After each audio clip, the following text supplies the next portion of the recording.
Salut à tous, c'est le 14 Building. On a lu vos commentaires sur notre ancienne vidéo et on est en plein centre de Liège, rue Cathédrale, pour interviewer le grand Patita del Brigada, Tique Boss You Win the Battle.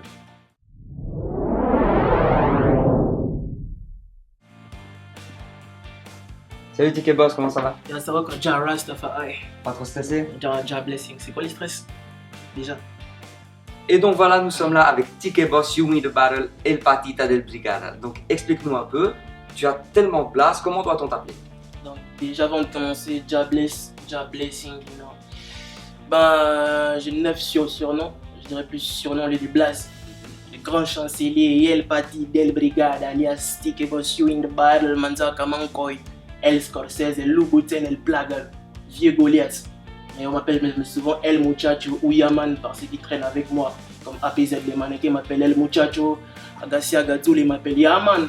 You know, donc c'est les intimes quoi. Donc tu peux m'appeler comme tu veux, tu vois, comme tu le sens, El Plaga, comme tu veux. D'accord, je vais continuer à t'appeler Tique Boss, si ça ne te dérange pas. Ah. Explique-nous un peu ce slogan que tu as, You Win the Battle. You win the battle, c'est un slogan victorieux, tu vois ce que je veux dire. Quand tu vis dans Babylone, tu vois, il te faut un bouclier spirituel, tu vois. On me clash, on m'insulte, on te rabaisse, mais tu réponds pas parce que voilà, entre toi et Babylone, donc entre toi et leurs insultes, il y a un bouclier spirituel, tu vois, qui s'appelle You win the battle. Donc, et quand je dis you à la deuxième personne, tu vois, on s'est souvent demandé, ouais, mais pourquoi tu dis you au lieu de I win the battle? Je dis souvent, ben, c'est mon ego, tu vois, mon ego à moi dans mon deuxième mois, il me regarde, il me dit, man, you know, you win the battle, tu vois ce que je veux dire. Ça fait combien de temps que tu es Rastafari? Je suis Rastafari, enfin, je peux pas vraiment dire l'âge précisément où j'étais Rastafari, mais c'est vraiment environ 9 ans, 10 ans.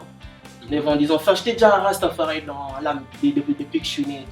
Je l'ai remarqué, tu vois, ça se remarque. Tu sais, quand t'es né, t'as un truc en toi, peace and love, tu vois, mais tu le remarques, tu vois, peace and love. No vengeance, peace and love, just me partage, tu vois. Est-ce qu'on peut dire que tu as eu on va dire une révélation en tant que Rastafari, comme par exemple Snoop Dogg, qui a une révélation qui est devenue Snoop Lion, par exemple? Bah, lui, c'est lui. Snoop Dogg, c'est Snoop Dogg. You in the battle, c'est you in the battle. Lui, je sais pas ce qu'il a pris pour devenir Rasta.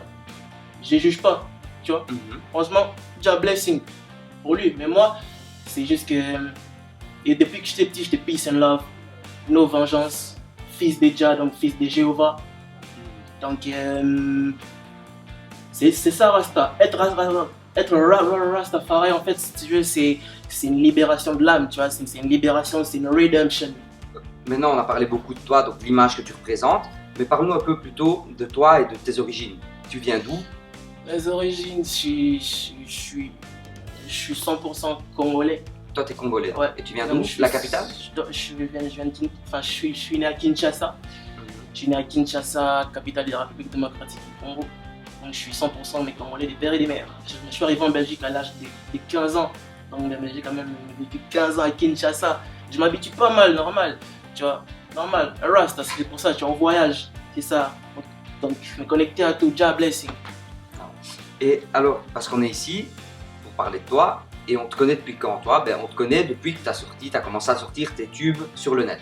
Ouais. Donc, je vais me permettre de demander, ça fait combien de temps que tu es dans la musique? Ça fait combien de temps que je suis dans la musique? Mec, c'est dur comme question parce que tu sais, on me demande souvent cette question-là, tu vois, dans des interviews, comme en radio, dernièrement, on m'a demandé ça. On me demande, you in the battle, à quel âge tu as commencé à faire de la musique?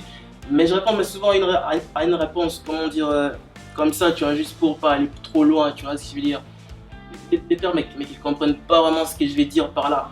En fait, je crois mais plutôt que c'est à la musique mais qu'il faut demander quand il a commencé à connaître You in the battle. Et quelles sont tes influences alors, musicalement parlant? Les influences musicales. Je dirais Bob Marley, Lucky Dube, Alpha Blondy, Peter Tosh et Ino Circles et Buju Banton et voilà quoi. Mais j'écoute aussi un peu comme. Enfin, à Kinshasa, j'écoutais trop de reggae. Parce qu'à Kinshasa, en fait, si tu veux, c'était trop monde reggae, tu vois, reggae, Bob Marley et du reggaeton aussi, voilà. J'écoutais trop Ankete Fouiste de Don Omar, Aki Sato Caldo de Daddy Yankee, tu vois, et Alex Ubago, Andy Lucas.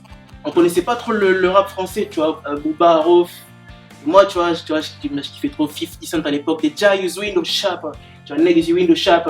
Je kiffais trop, tu vois. Donc, je kiffais trop 50 Cent parce que déjà, donc, il est né le même jour que mec et moi, le 6 juillet. Donc, c'était, enfin, ça c'est rien, mais c'était quand même une grosse tête à l'époque, quoi. Tu vois. Et explique-nous un peu, donc tu as parlé, le premier que tu as cité, c'est Bob Marley. Ouais. Mais Bob Marley, ça représente quoi alors pour un Rastafari? Est-ce que c'est un genre de. C'est l'influence principale? C'est. Influence, ben, il y a beaucoup de gens qui disent que Bob Marley, c'est un prophète. Non, non, non, non, non, non, non. Bob Marley, tu vois, c'est pas un prophète. Il a dit, how long shall they kill our prophet while we stand inside and look? Yes, some say just a part of it, we've got to fulfill the book. Tu vois ce que je veux dire? Donc, ça fait pas de lui un prophète, tu vois ce que je veux dire? Parlons un peu de ton travail maintenant, parce que tu as fait des chansons, tu en as fait pas mal, mais on reste un peu sur notre fin, nous, du 14 Building, parce qu'on te suit depuis pas mal de temps, en fait, depuis tes débuts. Et il y a pas mal de chansons que tu as dit que tu allais sortir, mais que tu n'as pas sorti. Par exemple, B2 Légalise ou bien même Nino Brown. Et on ne les a pas encore vus. Donc, est-ce que ça arrive dans le prochain album ou c'était des singles que tu n'as pas. Non, en fait, j'ai vraiment commencé à sortir mes singles en 2013, c'est ça. Et j'ai pas sorti plus de 2 singles. En 2013, j'ai sorti 15 singles. En 2014, 15 singles. Donc, c'était comment dire. En fait, j'annonçais pas ces singles-là pour les sortir. C'était des singles dès l'album, tu vois ce que je veux dire. Donc, c'était des singles dès l'album. Là, si on fait le total de mes singles, ça fait, je crois, 4 singles. Je n'ai pas sorti plus de 5 singles. En gros, je n'ai pas fait long feu, je n'ai pas fait grand chose, tu vois ce que je veux dire. Mais en ce temps-là, j'étais en train de bosser mon album qui a maintenant 14 titres et qui n'est pas encore sorti. Là, il est déjà terminé, donc je suis en train de les travailler au studio Goldfingers Bruxelles à la capitale. C'est mon terrain de jeu, quoi, DXL. Tu es en train de nous dire que tu es en train de faire un nouvel album alors, ouais. qui doit sortir depuis déjà pas mal de temps, on va dire. Ça prend du temps, mais ça veut dire justement que tu travailles beaucoup dessus. En retard, mais sûr et certain, tu vois. Je ne suis pas pressé, tu vois. Ma clé d'espérance, tu vois, je ne l'ai pas mis entre les mains des Babylone, tu vois, pour me dire que non, je vais me presser juste pour les faire plaisir, tu vois. Comment s'appelle ton album alors? Mon album s'appelle Admayora Natusum. Voilà, donc petite publicité, n'hésitez pas à acheter le nouvel album qui va sortir de Ticket Boss, Admayora Natusum. Avec combien de titres dedans? 14 titres et plus intro, introduction, ça fait 16. Donc 16 titres, donc n'hésitez pas, c'est le bon plan. On est où ici? Ici on est au Fashion City. Ici on est au Fashion City, mais explique-nous un peu, donc c'est ton magasin, il est à toi, tu loues ici, tu fais ton business, mais qui est-ce qui gère ça? C'est toi qui gères ça en même temps avec ta musique? Déjà je l'ai créé quand j'avais 17 ans, 18 ans.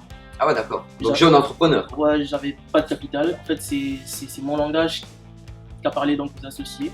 Il y a 4 ans il est créé, les premières années il était à moi, les associés, et les 2 dernières années il est à moi tout seul, donc là je suis gérant du Fashion City.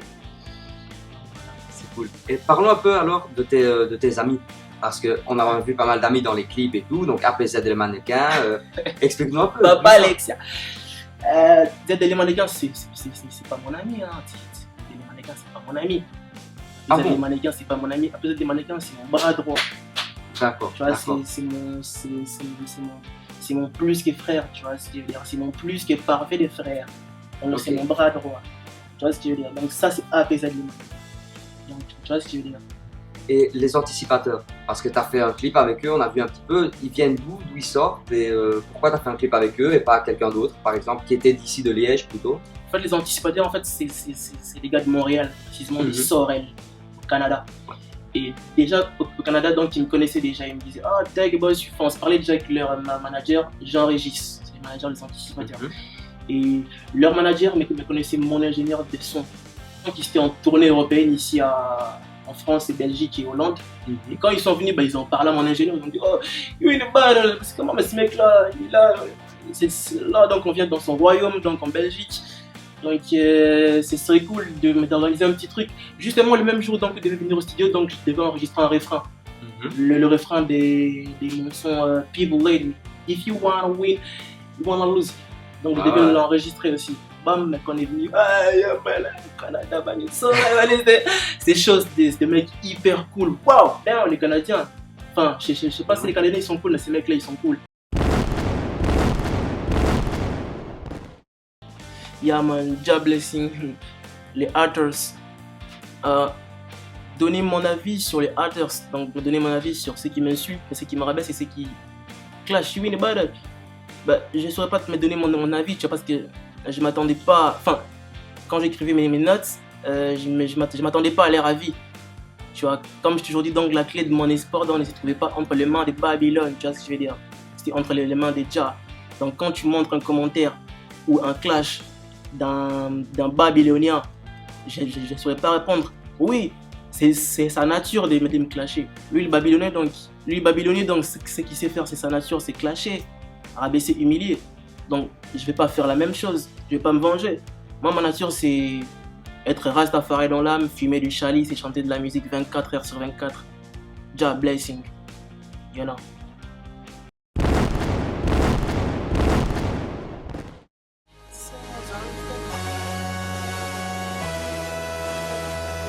Ladies and gentlemen, check the track from my man Titi. Le grand chancelier El Patita del Brigada.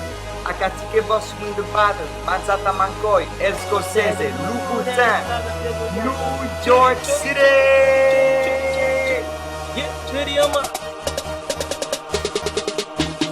Big Mozart est mort, mais quand j'ouvre mon frigo, Mozart est là,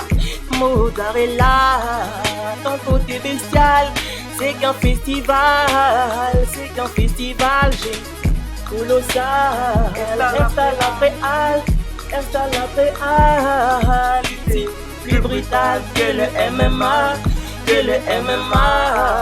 Installe la réalité. Big boss, you in the battle, people hate me. Oh, grand chancelier, El Patita, MC Casanova. Big Mozart est mort, mais quand j'ouvre mon frigo, mozzarella, I say Mozart is dead. Mais quand j'ouvre mon frigo, mozzarella.